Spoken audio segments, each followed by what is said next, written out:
आता आपण या आरक्षणाची लढाई जिंकत आहोत. तुम्हाला माझी विनंती आहे, अशी संधी आपल्याला पुन्हा नाही येणार. संधी सोनं करायचं. श्रीमंत मराठा असो किंवा गरीब मराठा असो, शेतकरी मराठा असो किंवा नोकरदार मराठा असो, शिक्षणाला सगळ्यांना पैसे घालावे लागते आणि सगळ्यांना स्वप्न एकच असतं की आपले लेकर आता अधिकारी झाले पाहिजे.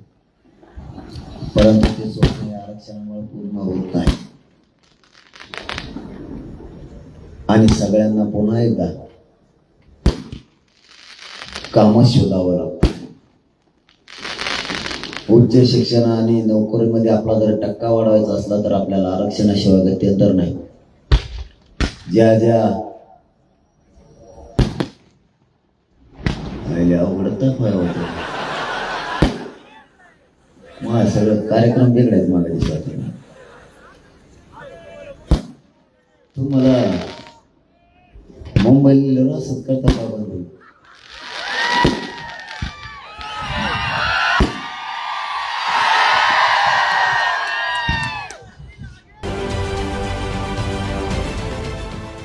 देश विदेशातील प्रत्येक घडामोडींचे लाईव्ह अपडेट मिळवण्यासाठी आता साम टीव्हीच्या सर्व सोशल मीडिया प्लॅटफॉर्मला लाईक, फॉलो आणि सबस्क्राईब करा. तसंच सर्व नोटिफिकेशनसाठी बेल आयकॉन प्रेस करायला विसरू नका.